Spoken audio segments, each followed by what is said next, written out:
वास्तु का किसी धर्म से भी कोई कनेक्शन नहीं है। Vastu has no religious angle, right. और ये कोई शुभ अशुभ की भी साइंस नहीं है। बहुत से लोग कहते हैं नॉर्थ ईस्ट जो है वो बहुत अच्छा जगह होती है, बहुत शुभ डायरेक्शन होता है। ऐसा नहीं है। देखिए सारे डायरेक्शन अच्छे होते हैं। नहीं, ऐसा किसी भी वास्तु के ग्रंथ में नहीं लिखा है कि ये नहीं करोगे तो ये हो जाएगा, ऐसा कहीं नहीं लिखा है। ये हमने क्रिएट किया है। वास्तु पुरुष को बहुत इंपॉर्टेंस दिया जाता है कि जहां जहां वो गिरा, जिस जिस डायरेक्शन में उसके जो जो बॉडी पार्ट्स आए, वो बॉडी पार्ट्स घर में जब हम वास्तु करते हैं तो उससे लिंक करते हैं, राइट। तो अगर किसी घर में साउथ वेस्ट की में प्रॉब्लम या हार्ट की प्रॉब्लम्स है तो we check the south west direction. या जी मेरे बगल वाली दुकान तो बड़ी अच्छी चल रही है, मेरी नहीं चल रही है ना। तो ये सारी चीजें जो है ये होती हैं प्रॉब्लम्स जो लोग फेस करते हैं। और इनको जो है 95% प्रॉब्लम्स को जो है हम वास्तु से रेक्टिफाई कर देते हैं। तो क्या वास्तु कर्मा से रिलेटेड है? Absolutely. This is an ABP Life podcast. So welcome to another episode of देखा अनदेखा इंडिया। मैं मानसी हूँ आपके साथ एबीपी लाइव पॉडकास्ट पर, और आज मेरे साथ यहाँ पर बातचीत करने के लिए एक renowned astrologer and vastu expert Riddhi Bahl हमारे साथ में है। इनके बारे में वैसे तो बहुत कुछ बताने के लिए है, लेकिन बस ये चीज़ ज़रूर बताना चाहूँगी कि हमारे former president of India Ramnath Kovind ji ने इन्हें फेलिसिटेट किया है। Welcome to ABP live podcast Riddhi. Thank you so much. Thank you Manasi. लेकिन आज जो हम बातचीत करेंगे वो वास्तु के बारे में करेंगे। आज की जनरेशन जो कि लॉजिक के पीछे बहुत ज्यादा जाती है, सबके लिए लॉजिक बहुत इंपॉर्टेंट है, क्यूरियोसिटी होती है कि यार इसके पीछे साइंस क्या है। सो आज वास्तु के साइंस को भी हम जानने की कोशिश करेंगे, क्या वाकई वास्तु साइंस है। सो बिफोर दैट मैं चाहूंगी अगर आप थोड़ा सा हिस्ट्री में हमें लेकर के जाएं, थोड़ा सा इतिहास में हम जानेंगे कि इंडिया में वास्तु की शुरुआत कैसे हुई, क्योंकि हम इंडिया को ही कहते हैं कि वास्तु तो यहाँ की ही देन है जो अब फॉरेन में फैल चुका है। तो थोड़ा सा हमें कुछ किस्से कहानियां बताएं कि इंडिया में इसकी शुरुआत कैसे हुई, किसने करी, हम किसे कहते हैं वास्तु का फादर एंड ऑल, कुछ अगर आप बताएं। ओके, सो बिल्कुल सही कहा आपने कि वास्तु की शुरुआत इंडिया में हुई है। ज्योतिष और वास्तु जो है, देखिए 4 वेद हैं, है ना। और 4 वेदों के 6 फर्दर हिस्से हैं जिनको वेदांग कहा जाता है। वेदांग कहा जाता है। 6 हिस्से हैं, तो उन 6 हिस्सों में ज्योतिष भी एक वेदांग है। ओके। और ज्योतिष और वास्तु जो है वो उसी वेदांग का हिस्सा है, बट दोनों डिफरेंट ही हैं। डिफरेंट है पर दोनों कनेक्टेड है। Okay, right. तो ये जो है हमारी एंशिएंट इंडियन साइंसेस है। Okay. अब इनका ओरिजिन कब हुआ था एग्जैक्टली डेट करना बहुत मुश्किल है, पर जो रफ कहा जाता है वो ये कहा जाता है कि कम से कम 6000 साल से पहले ये साइंसेस लिखी गई थी। Okay. और वास्तु के जो फादर हैं वो विश्वकर्मा हैं। Okay. विश्वकर्मा को कहा जाता है कि जी वो जो है फादर ऑफ वास्तु हैं। वास्तु का जो रेफरेंस है वो रामायण और महाभारत में भी पाया जाता है। महाभारत में जो है जो द्युत सभा हुई थी जहाँ पे कि पांडव हार गए थे जुए में, और जो सब कुछ द्रौपदी के साथ हुआ था वो द्वित सभा में हुआ था। तो देखिए जब वास्तु पहले लिखा गया था तो जो भी पैलेसेस वगैरह जो राजा महाराजाओं के घर बनते थे वो वास्तु के प्रिंसिपल के हिसाब से बनते थे। अच्छा। तो महाभारत में ये इंसिडेंस है कि द्वित सभा में जो घर बना था, जो जगह बनी थी, उसको ये कहा गया था, इंस्ट्रक्शन दिए गए थे कि वास्तु के प्रिंसिपल्स के हिसाब से ना बनाए। हाँ, ये एक रेफरेंस है। दूसरा रामायण में रेफरेंस, रामायण में जब भगवान राम और लक्ष्मण जो है सीता की खोज में निकल रहे थे, तो अंधेरा हो गया था तो रात में उनको रुकना था। तो लक्ष्मण ने राम से पूछा कि जी ये जगह सही है? तो राम ने इधर उधर देखा, फिर उन्होंने कहा बिल्कुल सही है, क्योंकि जो नैऋत्य कोण है, जो साउथ वेस्ट डायरेक्शन है, वहाँ पे पहाड़ है, और जो नॉर्थ ईस्ट है वो ढलान पे है, और वहाँ पे नदी बहती है। तो ये जो है ये बेसिक वास्तु प्रिंसिपल्स हैं। तो उन्होंने कहा ये जगह बिल्कुल सही है रात में हमारे विश्राम करने के लिए। तो ऐसे बहुत सारे इंसिडेंट्स हैं। इनफैक्ट बुद्धिस्ट की भी कई किताबों में जो है वास्तु का रेफरेंस हमें मिलता है। So these sciences have always been a part of our culture. Exactly, जो आपने डायरेक्शन की बात की थी, साउथ ईस्ट और साउथ वेस्ट, इसके लॉजिक, इसकी रीजनिंग पर तो हम जाएंगे, बट बिफोर दैट मैं आपसे जानना चाहूंगी, अगर आप आसान भाषा में सबको समझा सकें, वास्तु है क्या? ये वास्तु शास्त्र आखिर कैसे वर्क करता है, और क्या वास्तु एक सुपरस्टिशन है या साइंस? देखिए वास्तु सुपरस्टिशन बिल्कुल नहीं है। वास्तु का किसी धर्म से भी कोई कनेक्शन नहीं है। Vastu has no religious angle, right. और ये कोई शुभ अशुभ की भी साइंस नहीं है। Okay. क्योंकि अक्सर लोग मेरे पास आते Yes. हैं ये कह के कि जी ये चीज़ हम इस दिशा में रख दें तो शुभ होगा, ये चीज़ इस दिशा में रख दें तो अशुभ होगा। ऐसा नहीं है, वास्तु के शास्त्रों में ऐसा कहीं नहीं लिखा है। Vastu is simple, simple science which works on the principles of 5 elements, पंच तत्व। हम सब जानते हैं पंच तत्व क्या है।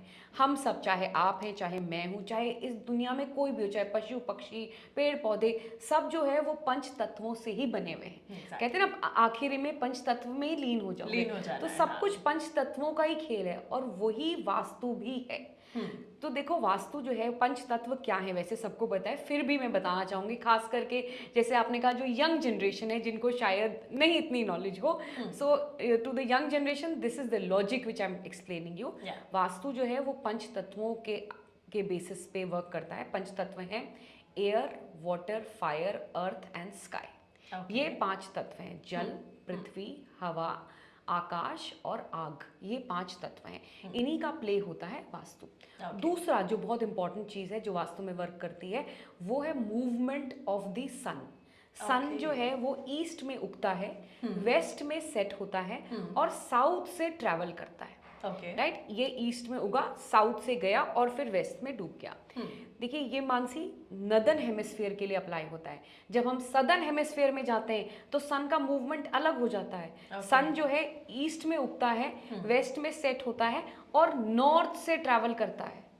पूरा तो yes, it's absolutely logical and science. मैंने देखिए अभी तक कोई आपको अंधविश्वास वाली या वहम वाली कोई बात नहीं बोली है। इसीलिए वास्तु जब हम नदर्न हेमिस्फीयर में करते हैं, जैसे कि जिसमें कि हमारा पूरा एशिया आ जाता है, यूरोप आ जाता है, इंडिया भी नदर्न हेमिस्फीयर में आता है, तो वहाँ वास्तु प्रिंसिपल्स डिफरेंट हो जाते हैं। यही आप सदर्न हेमिस्फीयर में जाइए, आप अफ्रीका में जाइए, इंडोनेशिया है या क्या कहते हैं आपका ऑस्ट्रेलिया है, वहाँ जो है वास्तु प्रिंसिपल्स अलग हो जाएंगे। क्यों? क्योंकि मूवमेंट ऑफ सन डिफरेंट हो जाएगा। एग्जैक्टली। एक और एग्जांपल देती हूँ सिंपल उसमें कि क्योंकि मेरे पास बहुत से लोग आते हैं कहते हैं कि जी साउथ ईस्ट में किचन होना चाहिए, हमने यूट्यूब में देखा है या हमने ये पढ़ा है, या आपके पूजा घर की जो डायरेक्शन है वो भी शायद आई के साउथ ईस्ट ही होनी चाहिए। एंड देन लोग इसके पीछे, मैं मतलब लॉजिक भी आपसे पूछना चाहूंगी कि एक्चुअली क्यों है ऐसा, और अगर किसी घर में ऐसा नहीं है तो क्या वो हार्मफुल है? हाँ exactly, that's a very important question. देखिए साउथ ईस्ट में क्यों किचन कहा जाता है, right, try and understand logic. जैसा मैंने कहा सूरज उगता है ईस्ट में है, सेट होता है वेस्ट में, ट्रैवल करता है साउथ से।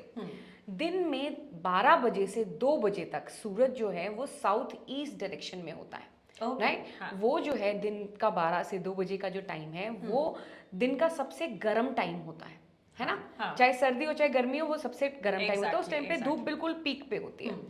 तो इसीलिए उस दिशा को, साउथ ईस्ट दिशा को, जहाँ पे सूरज 12 से 2 बजे तक होता है, उसको अग्नेय कोण कहा गया है। अग्नेय कोण, it is the hottest zone.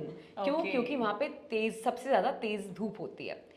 अब घर में जो है अग्नि कहाँ होती है? किचन में होती है। लाइव फायर जो है वो किचन में होती है। तो अगर आप साउथ ईस्ट डायरेक्शन में अपना किचन बनाएंगे तो आप अपने घर को नेचर से अलाइन कर रहे हैं। ओके, राइट, आप जो है नेचर के साथ साथ चल रहे हैं, राइट। जैसे नॉर्थ, एक ये भी मिथ है जो मैं यहाँ क्लियर करना चाहूंगी। बहुत से लोग कहते हैं नॉर्थ फेसिंग घर जो है बहुत अच्छा होता है, नॉर्थ ईस्ट जो है वो बहुत अच्छा जगह होती है, बहुत शुभ डायरेक्शन होता है। ऐसा नहीं है। देखिए सारे डायरेक्शन अच्छे होते हैं। कोई भी डायरेक्शन में कहूँगी ये डायरेक्शन अच्छा है, ये डायरेक्शन खराब है, ऐसा बिल्कुल भी नहीं है। क्योंकि बहुत सारे घर ऐसे होंगे जी जो शायद ये वास्तु फॉलो ना करते हो। बिल्कुल। तो वहीं पर मैं ये आपसे पूछना चाहूंगी, कोई अगर फॉलो नहीं कर रहा जी तो क्या वो बुरा है और जो फॉलो कर रहा है वो अच्छा है? ये भी अगर आप मिथ दूर बिल्कुल। देखिए ऐसा बिल्कुल नहीं है कि वो फॉलो नहीं कर रहा है तो बुरा है या वास्तु के हिसाब से घर नहीं बने। ठीक है, इम्पैक्ट होगा पर इसमें अच्छा बुरा कुछ नहीं है। You know, it is nothing like अच्छा, नथिंग लाइक गुड और बैड, ऐसा कुछ भी नहीं है। देखिए बारिश होगी, आप भीगोगे तो बीमार हो सकते हो, राइट। अब इसमें अच्छा बुरा क्या है ना। यही अगर मैं आपसे कहूँ बारिश हो रही है, आप छतरी लेके जाओ या आप रेनकोट पहन के जाओ तो आप प्रोटेक्टेड रहोगे। You know, as like this. तो this is the way even vastu works. So vastu is like a protective layer. Yes, कि अगर आप उसको फॉलो करोगे तो life becomes a little easier. You know, you get the benefits of life. नहीं करोगे तो लाइफ ऐसा नहीं है कि कुछ अच्छा नहीं होगा या कुछ बुरा हो जाएगा, होगा जो होना है, राइट. बट हाँ, चीजें थोड़ी सी हो सकता है डिफिकल्ट हो जाए, यानी कि बस इसको आप एक सुपरस्टिशन ना बना लें कि मुझे Exactly. ऐसा ही करना है, right. ऐसा नहीं करूंगा तो ये हो जाएगा या वो हो जाएगा. नहीं, ऐसा किसी भी वास्तु के ग्रंथ में नहीं लिखा है कि ये नहीं करोगे तो ये हो जाएगा, ऐसा कहीं नहीं लिखा है. ये हमने क्रिएट किया है. Yes. और क्या हुआ है Mansi, over the period of time हमने ना ये साइंसेस को साइंस ऑफ फियर बना दिया, एक डर की Yes. साइंस बना दिया है. Exactly. कि ये नहीं करोगे तो ये हो जाएगा, ये ऐसे नहीं होगा तो ये हो जाएगा.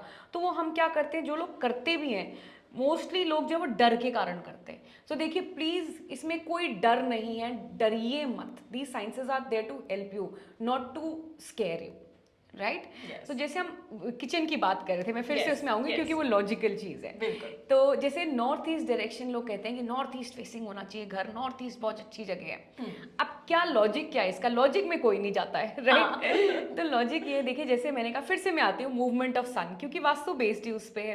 तो जैसे मैंने कहा नदर्न हेमिस्फीयर, जहाँ पे कि हिंदुस्तान है, जहाँ पे हम रहते हैं, मैं अभी वहाँ की बात करती हूँ. तो देखिए क्या है, सन जो है वो साउथ से जा रहा है वेस्ट में. नॉर्थ में there is no direct sun, okay, right. तो नॉर्थ की जो दिशा है वो ठंडी दिशा है. अब जब वास्तु लिखा गया था तब एयर कंडीशन, कूलर्स, ये सब नहीं होते थे.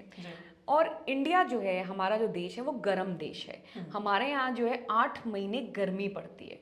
अब तो और भी सर्दी और भी कम होती जा रही है, राइट. और कई हिस्से हैं हिंदुस्तान के जहाँ पे सर्दी पड़ती ही नहीं है. तो India is primarily a hot country, तो हमारे यहाँ गर्मी ज्यादा है. अब अगर आपका घर नॉर्थ फेसिंग होगा तो आपका घर ठंडा रहेगा, right. So this was the logic behind it, right. जैसे मैंने कहा कोई दिशा खराब नहीं. अब मान लीजिए आपका, जैसे आपने कहा कि जी अगर नॉर्थ नहीं है, फेसिंग नहीं है, तो अगर आपका साउथ फेसिंग है तो सर्दियों में बड़ा अच्छा है क्योंकि धूप डायरेक्ट आ रही है वहां पे, राइट. तो इसीलिए हर दिशा जो है, हर सीजन के हिसाब से, हमारे यहाँ सीजन भी देखिए 4 सीजन होते हैं, राइट. तो सीजन भी हमारे यहाँ उसके हिसाब से भी वास्तु के डायरेक्शन जो है वो अच्छे होते हैं, right. So there is a logic. देखिए हर दिशा का लॉजिक है. नॉर्थ को इसीलिए ठंडी दिशा कहा जाता है क्योंकि वहां पे धूप नहीं आती. अब ठंडी दिशा है इसीलिए कहा, उसको जल तत्व से रिलेट करते हैं. इसीलिए वहां पे अगर आप कोई स्विमिंग पूल बना रहे हैं या कोई वाटर टैंक रख रहे हैं या कोई पानी की चीज स्टोर कर रहे हैं तो वो अच्छा होगा क्योंकि आप नेचर से उसको अलाइन कर रहे हैं, राइट. ये अगर आप साउथ में ले जाएंगे तो क्या वहां धूप ज्यादा है तो वो गर्म हो जाएगी, राइट. सो ये this is what is the logic. एक जो मैं बहुत सिंपल सा सवाल आपसे करने वाली हूँ. बहुत मैंने अपने घर में ये देखा है, जब भी कभी कोई पूजा होने वाली होती थी, सब लोग इसी कंफ्यूजन में होते थे, अरे ये ईस्ट फेस है कहाँ. लोग यही नहीं आइडेंटिफाई कर पाते थे. कोई बड़ा घर का तब निकल कर आएगा और बताएगा अरे भाई इस साइड है ईस्ट फेसिंग या कुछ. तो आप अगर ये बता सके, किसी को ये जानना हो कि भाई मैं अपने घर में यहाँ पे खड़ा हूँ लेकिन मैं बताऊँ कैसे कि मेरा घर किस साइड का है, ये पता कैसे लगता है? अच्छा देखिए, एक तो बहुत ही सिंपल तरीका है, आजकल टेक्नोलॉजी के जमाने में हम जी रहे हैं. तो आप अपने घर के रफली सेंटर में खड़े हो जाइए. रफ सेंटर में, ये नहीं करिए कि आप इंच टेप से नापे, पर अंदाजन कि भाई ये घर का बीचों बीच है, ठीक है. और आजकल हर फोन में कंपास का ऐप होता है, अगर नहीं है तो डाउनलोड कर लीजिए, ठीक है ना. और फोन को ऐसे हथेली पे सीधा पकड़ लीजिए, तो उससे आपको डायरेक्शंस का आइडिया आ जाएगा कि जी यहाँ ईस्ट है, पीछे वेस्ट है, यहाँ नॉर्थ है, यहाँ साउथ है, ये आपको आइडिया लग जाएगा. तो एक तो ये तरीका होता है. अब देखो, जब पहले जमाने में जब कंपास नहीं होता था तो लोग कैसे डायरेक्शंस देखते थे? Again movement of the sun and movement of the winds. हवा से देखते थे कि हवा किस तरफ फ्लो कर रही है, राइट. तो ये 2 चीजें देखी जाती थी. अब हवा से तो आई डोंट थिंक सो हम लोग मेजर कर सकते हैं, आजकल तो चल ही नहीं रही है, राइट. तो सन जो है, सूरज जो है, वो सबसे अच्छा इंडिकेटर है कि क्या, किस तरफ क्या डायरेक्शन है. तो जिधर से सूरज उग रहा है आपके घर में, जिधर आपको दिखता है कि हाँ सुबह जो है सन इस तरफ से उग रहा है, तो that is east direction, right. और जिस तरफ सेट हो रहा है वो वेस्ट है, राइट. जिधर ट्रैवल करके, जैसे मैंने बताया, वो साउथ है. और जिधर ठंडा जगह है जहाँ पे सन डायरेक्टली आपके घर में नहीं आ रहा है, वो नॉर्थ है. As simple as this. तो एटलीस्ट आपको बेसिक डायरेक्शंस पता चल जाएंगे. देखिए क्या होता है, कई बार जैसे हम लोग कंपास लेके जाते हैं तो कंपास भी कई बार गलत रीडिंग कर देते हैं. मैग्नेटिक फील्ड होती है तो उससे गलत रीडिंग आ जाती है. तो हम तब उसको चेक करते हैं फ्रॉम सन कि इतने बजे तो सूरज इतने बजे इस दिशा में होना चाहिए, तो अगर वो कंपास से मैच कर रही है तो इसका मतलब हमारा कंपास सही चल रहा है। कंपास गलत हो सकता है, सन का मूवमेंट नहीं। तो यानी कि आपको क्रॉस चेक करना है बिल्कुल हमारे बिल्कुल नेचुरल रिसोर्स बिल्कुल बिल्कुल एग्जैक्टली। वेल अब मैं एक टर्म पढ़ रही थी जब आपका इंटरव्यू करने से पहले, थोड़ा मैंने सोचा यार थोड़ा मैं भी पढ़ लेती हूँ वास्तु जी, के बारे में। जी, जी। So there was one term vastu purush हाँ। Mandal. So Right. I am if I am wrong तो मुझे करेक्ट कीजिएगा अगर जी। मैंने इसको सही प्रोनाउंस भी किया है या नहीं। जी। ये टर्म क्या है और किस तरह काम करता है, क्या इसे फॉलो करने की क्योंकि लोग सलाह देते हैं, जी क्यों जी देते जी। हैं? तो देखिए हमारी ना माइथोलॉजिकल स्टोरीज हैं बहुत सारी, आपने भी सुनी होंगी बचपन Yes, में, exactly. दादियाँ नानियाँ सुनाती थी। Very ऐसा interesting one. हाँ कि ऐसा हुआ, फिर उन्होंने ऐसे ये रूप लिया भगवान ने, फिर ये किया। So the logic behind the stories was कि हमें वो सब चीज़ें सही से समझ में आए और हम उनको सही से इम्प्लीमेंट कर सकें। देखिए कोई भी चीज़ अगर हम उसको स्टोरी फॉर्म में बताते हैं ना तो हमें जल्दी रजिस्टर रहती है, याद रहती है। Exactly. है ना, वो कछुए और खरगोश की स्टोरी हमें याद है कि आज तक। Slow and steady wins the race. Yes. Moral ये था, पर उसको इस तरह से समझाया गया। सो ऐसे ही ये माइथोलॉजिकल स्टोरीज को भी इस तरह से बनाया गया, इस तरह से क्रिएट किया गया कि ये चीज़ें हमें याद रहें और हम उनको सही से इम्प्लीमेंट कर सकें। Okay. सो ऐसे ही वास्तु के डायरेक्शंस को डिफाइन करने के लिए स्टोरी बनाई गई कि जी शिव जी थे और एक ताड़कासुर नाम का राक्षस था, उनकी लड़ाई हुई और उनके पसीने की बूंद से एक पुरुष उत्पन्न हुआ जिसको हम वास्तु पुरुष कहते हैं। राइट, तो ये और पूरी लंबी कहानी है, मैंने आपको शॉर्ट बता दी है। तो और वो वास्तु पुरुष की लड़ाई हुई, तो वो वास्तु पुरुष जब गिरा तो वो सर के बल गिरा, तो उसका जो सर था वो नॉर्थ ईस्ट में गिरा, वो उल्टा गिरा, और जो उसकी बॉडी थी पीछे का पार्ट था वो साउथ वेस्ट में गिरा। तो उसके हिसाब से जो है हम डिफाइन करते हैं डायरेक्शंस को। बट बेसिकली ये जैसा मैंने कहा कि just to make things simpler and just to make things, हमें समझाने के लिए ये एक स्टोरी क्रिएट की गई और उस पे ये कहा गया कि जी ये जो घर है वो वास्तु पुरुष के फॉर्म में है। राइट, अब जैसे अब इसका इम्प्लीमेंटेशन कैसे करते हैं, जैसे मैंने कहा कि वास्तु पुरुष जब उल्टा गिरा तो उसका जो सर है वो नॉर्थ ईस्ट में गया, तो नॉर्थ ईस्ट डायरेक्शन जो है वो हम हेड से, सर से, जैसे जब हम हेल्थ का वास्तु करते हैं तो अगर किसी घर में किसी को हेल्थ जो है सर से रिलेटेड है कि जी हेडेक्स हो रहे हैं या ब्रेन में कोई इशू आ रहा है, कोई न्यूरो प्रॉब्लम है, तो हम नॉर्थ ईस्ट डायरेक्शन को लिंक करते हैं।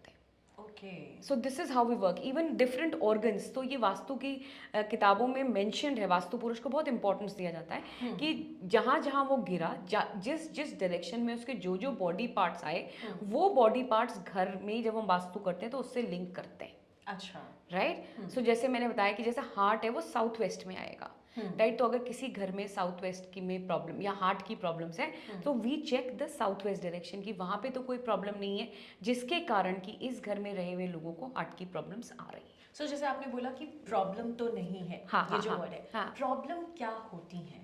ओके, प्रॉब्लम क्या होती है, देखिए बहुत सारी प्रॉब्लम्स होती हैं और यहाँ पे एक और चीज़ थोड़ा सा बताना चाहूँगी कि एक होता है रेजिडेंशियल वास्तु, एक होता है कमर्शियल वास्तु और एक होता है इंडस्ट्रियल वास्तु। वैसे तो vastu is vastu, it works on the principles of 5 elements only, चाहे कोई भी हो, पर थोड़ा थोड़ा डिफरेंस आ जाता है। ओके, कहाँ डिफरेंस आता है कि जो रेजिडेंशियल वास्तु होता है वो हम घर पे अप्लाई करते हैं। ठीक है। तो घर में हम क्या चाहते हैं, घर में हम चाहते हैं पीस ऑफ माइंड, हाँ। घर में हम चाहते हैं खुशी रहे, आपस में परिवार वालों में प्यार रहे, समृद्धि बॉन्डिंग रहे। रहे। हाँ, बॉन्डिंग रहे, क्योंकि देखिए हमारी सोसाइटी में परिवार की बहुत वैल्यू है, Absolutely. राइट, और हम सब चाहते हैं कि परिवार जो है वो एक साथ रहे। Yes. तो हम ये चाहेंगे, जैसे आपने कहा समृद्धि है, समृद्धि से ज़्यादा मैं कहूँगी कि अच्छी हेल्थ हो। और Yes, कोविड के बाद हम सब ने सीख लिया है कि health comes first. Yes, and health is actual wealth, right. Yes. तो ये चीज़ें चाहते हैं। जब हम कमर्शियल में आते हैं तो हम क्या चाहते हैं कि हमारी प्रोग्रेस हो, ग्रोथ हो। अगर हमारा कोई बिजनेस है तो हम चाहते हैं स्टाफ अच्छे से परफॉर्म करे, क्या कहते हैं, जो हमारा मैक्सिमम आउटपुट हो।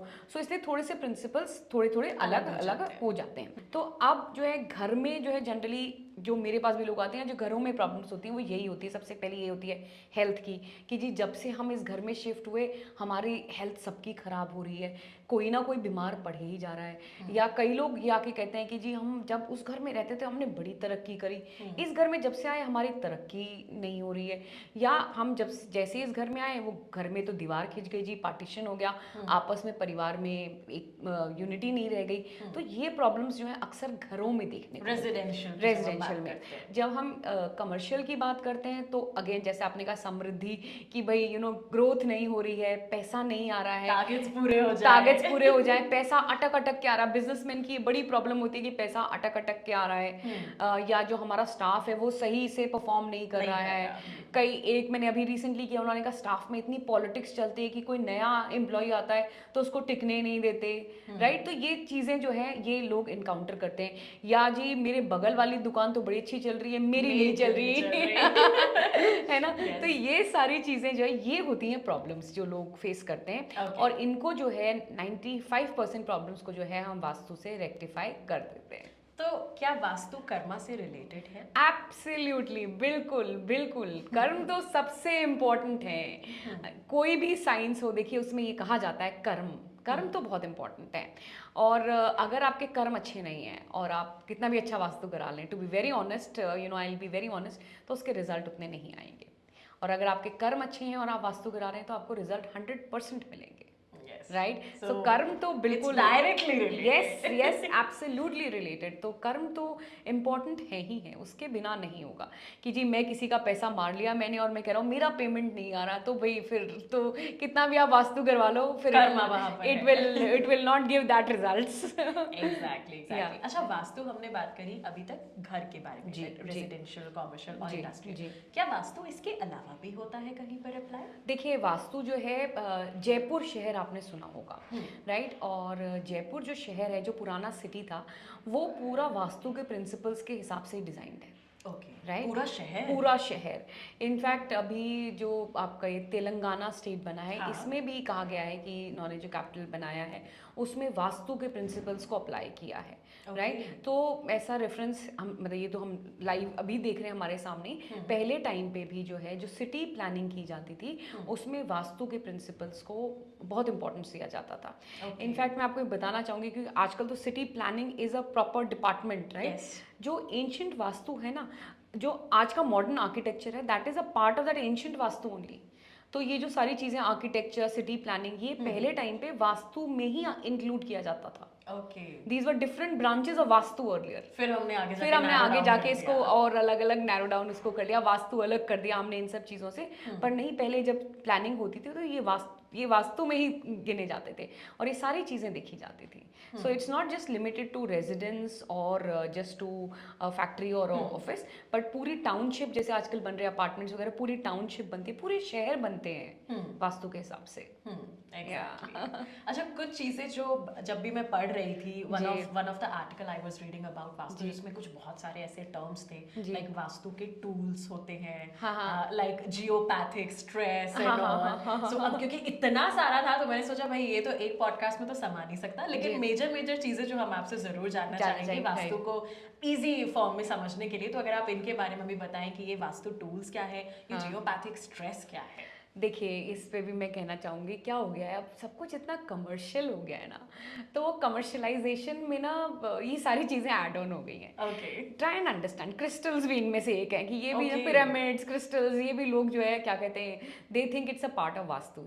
जब वास्तु लिखा गया था तब ये सब चीज़ें नहीं थी, राइट। जैसे मैंने कहा vastu is simply the play of 5 elements, 5 तत्वों का ही खेल है, राइट। उनको आप सही से अलाइन कर लोगे तो आपको ये इन सब चीज़ों की जरूरत बिल्कुल भी नहीं है, right. On a personal level Mansi, मैं ये जियोपैथिक स्ट्रेस और ये सारे जो टूल्स वगैरह कुछ भी यूज़ नहीं करती हूँ। और आप जैसा मैंने आपसे कहा, आप ट्रेडिशनल वास्तु की किताबें उठा के पढ़ेंगे तो उनमें इन सब चीज़ों का कहीं कोई मेंशन नहीं है, राइट।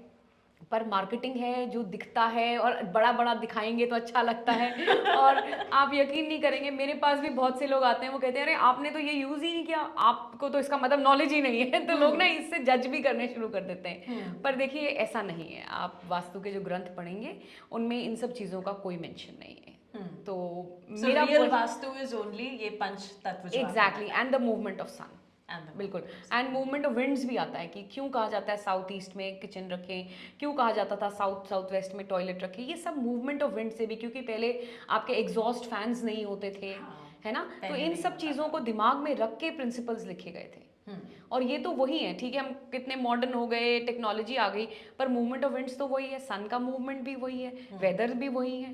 राइट? तो ये सब चीज़ें तो बिल्कुल वैलिड हैं, एप्लीकेबल हैं। एग्जैक्टली। Right. सो अगर आप कुछ और मिथ बस्टिंग करना चाहें, आप तो रोजाना ऐसे हाँ। लोगों से डील करते हैं जो बहुत सारे मिथ लेकर के आते होंगे अपने बिल्कुल, दिमाग में, बिल्कुल, बिल्कुल बिल्कुल, जाले बुनकर। बिल्कुल, तो बिल्कुल। थोड़ा सा जालों की सफाई कीजिए कि वो कौन से कॉमन मिथ है जी। जो लोग आपसे अक्सर पूछते हैं और जिन्हें आज आप बस्ट करना चाहें। ओके, तो सबसे पहला तो जो मैंने कहा ही कि नॉर्थ ईस्ट डायरेक्शन सबसे अच्छा डायरेक्शन है, ऐसा नहीं है।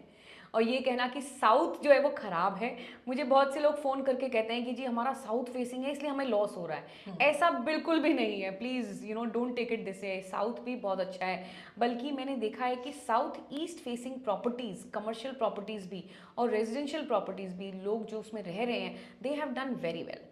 तो इसलिए प्लीज़ किसी भी डायरेक्शन को ये कह देना कि साउथ है तो ख़राब है, नॉर्थ है तो अच्छा है, ऐसा बिल्कुल भी नहीं है। दूसरा, अक्सर लोग कहते हैं, जो सेकंड कॉमन मिथ है जो मेरे पास आता है, कि बेडरूम जो है साउथ वेस्ट में ही होना चाहिए। वो भी गलत है। देखिए, ऐसा नहीं है कि बेडरूम साउथ वेस्ट में ही होना चाहिए।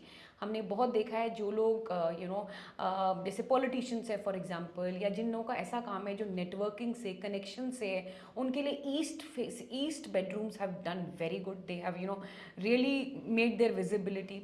वेस्ट जो बिजनेसमैन है खास करके, क्योंकि वेस्ट जो है वो जगह है प्रॉफिट्स की, तो अगर बिजनेसमैन का बेडरूम वेस्ट में है तो वो उनके लिए बहुत अच्छे रिजल्ट्स उसने दिए हैं, राइट? तो ये जो है कहना कि साउथ वेस्ट में ही होना चाहिए, ऐसा नहीं है।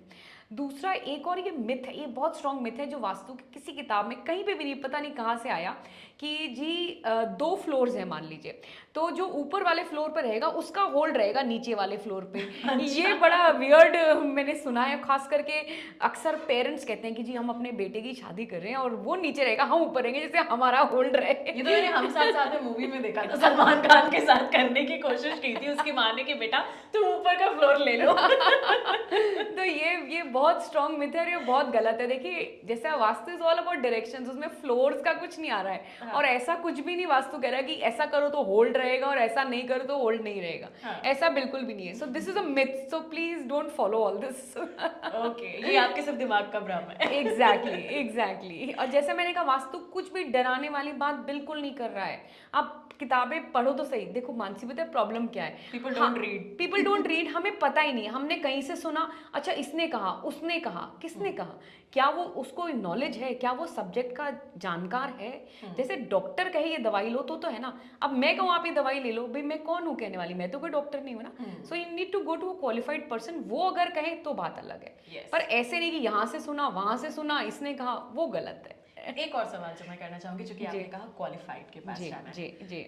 बहुत सारे लोग हैं हाँ, हमारे बिल्कुल, इर्द-गिर्द, ये भी प्रॉब्लम है। बहुत सारे इर्द-गिर्द हैं जहाँ लोग ये फर्क नहीं समझ पाते कि हमें अपनी शादी का मुहूर्त पंडित से निकलवाना है कि एस्ट्रोलॉजर से निकलवाना जी, है। जी, वहाँ जी। वास्तु के लिए भी लोग ऐसी जगह काफी चले जाते हैं जहाँ जी। उन्हें बहुत सारी पूजा कराने के लिए कहा जाएगा, जहाँ जी। उनका बहुत पैसा बर्बाद होगा, जहाँ जी। उन्हें बहुत सारे शायद चीजें करने को कह दिया जाए, आप जी। ये करिए वो करिए, और फिर भी रिजल्ट आए ना आए, वो उनके दिमाग में एक भ्रम आ जाता है। तो हाउ टू आइडेंटिफाई? यस, तो देखिए एग्जैक्टली ये बहुत इंपॉर्टेंट क्वेश्चन है, मुझसे बहुत से लोग पूछते हैं ये सवाल।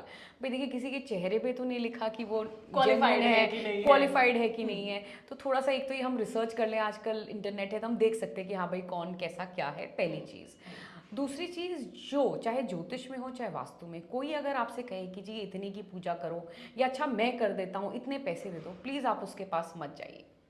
प्लीज़ देखिए, हमारे शास्त्रों में बिल्कुल पूजा पाठ इज़ इम्पॉर्टेंट। हमारे शास्त्रों में लिखा है कि पूजा पाठ आप खुद करिए तो उसका असर होगा।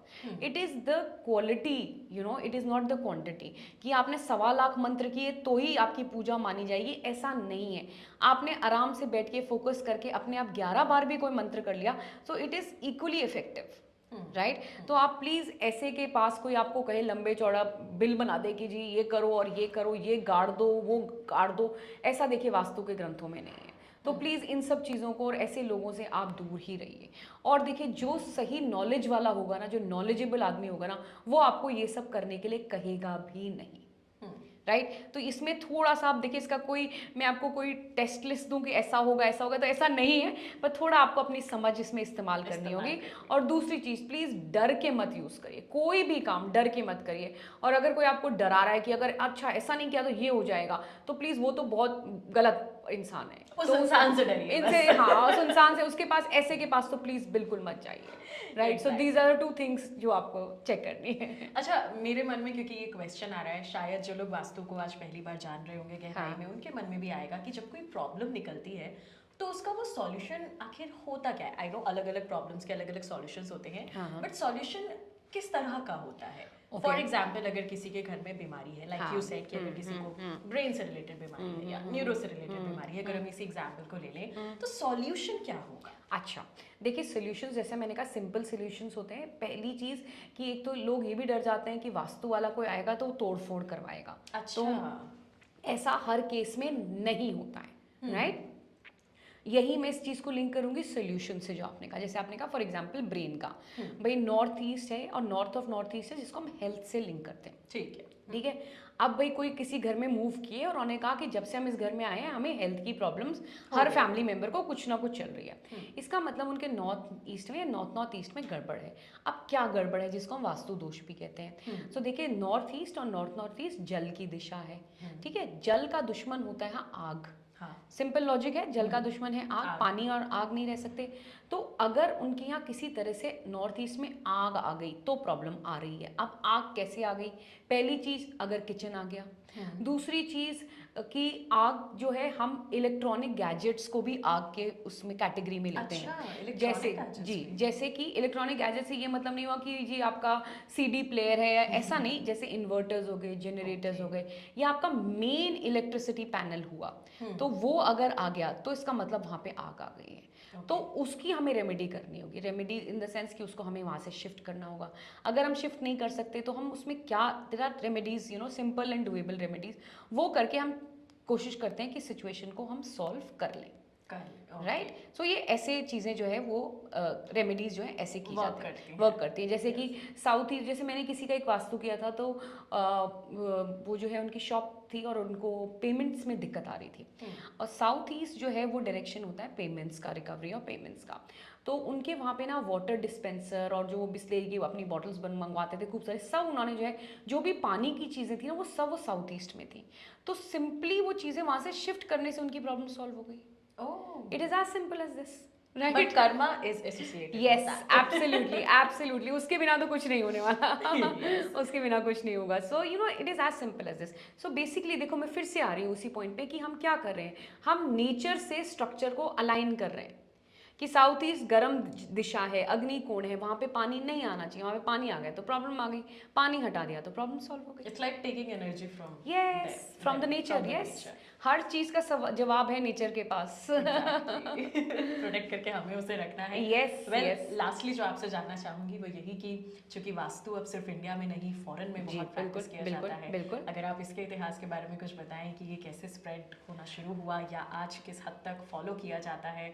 आप अगर कभी ऐसे किसी शख्स से आपकी मुलाकात हुई हो, अगर कुछ एक्सपीरियंसेस आप फॉरेन लैंड पे वास्तु किस तरह फॉलो कर रहे हैं, देखिए हिंदुस्तान को सोने की चिड़िया कहा जाता था। सोने की चिड़िया सिर्फ फाइनेंशियल उसके लिए नहीं कहा जाता था कि हीरे जवाहरात यहाँ पे बहुत है, सोना चांदी है। We were known as a golden sparrow also because of the knowledge, कि हमारी नॉलेज इतनी थी। आप पुराने, हाँ, कि India was a rich country, rich in knowledge also. पहली यूनिवर्सिटी वर्ल्ड की नालंदा यूनिवर्सिटी हमारे हिंदुस्तान में थी और उसमें बहुत सारा लिटरेचर था, सिर्फ वास्तु ज्योतिष पे नहीं और बहुत सारी चीज़ों पे। तो बाहर से, अभी से नहीं, आप हिस्ट्री उठा के पढ़िए, अलेक्जेंडर आया और भी बहुत से लोग आए, ये इसीलिए आते थे यहाँ पे। वो तो राजा था, उसको कोई पैसे की कमी थोड़ी ना थी, पर वो यही नॉलेज के लिए आते थे। और यहाँ से नॉलेज ले लेके बाहर जाते थे। यहाँ से कितने ग्रंथ ले लेके बाहर गए और ये चलता रहा है। और रिसेंटली अभी तो OMG 2 रिलीज हुई है। हाँ। मैं वो मूवी देख रही थी जिसमें मूवी में ये बताया गया है कि पहले हमारे यहाँ सेक्स एजुकेशन जो होती थी, एंड देन यहाँ से नॉलेज लेकर ब्रिटिशर्स वहाँ चले गए। एग्जैक्टली। तो ये हमारे यहाँ तो लोग आते थे, नॉलेज ले लेके जाते थे, तो बहुत सी नॉलेज जो है हमारे यहाँ से बाहर गई।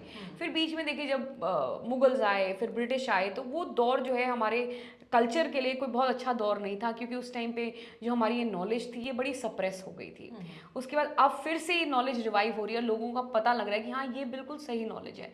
तो देखिए, गई तो सब कुछ यहीं से है, पर आपने बिल्कुल सही कहा, दुनिया का कोई ऐसा हिस्सा नहीं है जहाँ पे लोग वास्तु फॉलो नहीं करते। और जैसा आपने कहा कि यंगस्टर्स को लॉजिक चाहिए, इवन बाहर भी लोग जो है लॉजिक से अगर आप बात कर रहे हैं तो everybody will take it, right. और ये साइंस है ही लॉजिक की, जहां आप उसमें डर और वहम डाल दोगे वहां फिर गड़बड़ हो जाता है। अब मैंने बहुत सी जगह भी, मानसी अभी 2 महीने पहले मैं साउथ अफ्रीका गई थी, वहां मैंने वास्तु ही किया, राइट। उससे पहले भी बहुत सारी कंट्रीज हैं जहाँ मैं विजिट करती हूँ और लोग वास्तु फॉलो करते हैं। और ये नहीं कि इंडियंस वहाँ जो सेटल्ड हैं वो नहीं, जो और भी वहाँ के नेटिव लोग हैं वो भी वास्तु फॉलो करते हैं, because they see the logic. Difference है इंडियन के पर्सपेक्टिव में जो वो आपसे डिमांड करते हैं और जो वो डिमांड करते हैं? देखिए डिफरेंस थोड़ा सा ये हो जाता है, वास्तु तो वही है, प्रिंसिपल्स तो देखिए 5 एलिमेंट्स तो 5 एलिमेंट्स ही हैं, उन्हीं का एप्लीकेशन है। It is just that her country में जो रहने का तरीका है, जिस तरह से स्ट्रक्चर बनते हैं वो अलग है, राइट। अब जैसे यूरोप में सर्दी ज़्यादा पड़ती है, उनके यहाँ गर्मी कम है, तो फिर हमें वो डायरेक्शंस देखना होता है। जैसे मैंने कहा यहाँ पे हमारे यहाँ गर्मी ज़्यादा पड़ती है, सर्दी कम है, तो हमें उसके हिसाब से प्लानिंग करनी होती है कि ईस्ट में बड़ी खिड़की दो क्योंकि ईस्ट में राइजिंग सन है, वेस्ट में छोटी खिड़की दो क्योंकि वेस्ट में सेटिंग सन है। जैसे मैंने कहा साउथ में ज़्यादा धूप है तो उनके यहाँ साउथ फेसिंग घर होते हैं, बेटर होता है क्योंकि गर्मी रहेगी, राइट। तो ये चीज़ें जो है वही प्ले ऑफ वही 5 तत्वों का है, पर क्योंकि वहाँ पे वेदर कंडीशंस अलग हो जाती हैं, वहाँ पे जिस तरह से घर बनते हैं वो अलग हो जाता है, तो उसके हिसाब से वास्तु थोड़ा डिफरेंट हो जाता है, दैट्स इट। ओके या और जैसे मैंने कहा कि सदर्न हेमिस्फीयर में प्रिंसिपल अलग हो जाएंगे क्योंकि मूवमेंट ऑफ सन अलग हो जाएगा, सो ये है। सो डरना नहीं है, बिल्कुल भी नहीं। अगर आप वास्तु फॉलो नहीं करते हैं, इट्स योर बिलीफ सिस्टम। बिल्कुल भी हम ये नहीं कह रहे कि आप उसे चेंज करें, वास्तु फॉलो करें, नहीं, आपका बिलीफ सिस्टम है और आप सही कर रहे हो। But then yes, Vastu is just a protective layer जिसे अगर आप इंप्लीमेंट करते हो अपनी लाइफ में तो बहुत कुछ चेंजेस भी देख सकते हैं। Thank you so much Riddhi बहन हमारे साथ जुड़ने के लिए एबीपी लाइव पॉडकास्ट पर और हमें वास्तु का साइंटिफिक और लॉजिकल पर्सपेक्टिव बताने के लिए। Thank you so much. Thank you so much, thank you.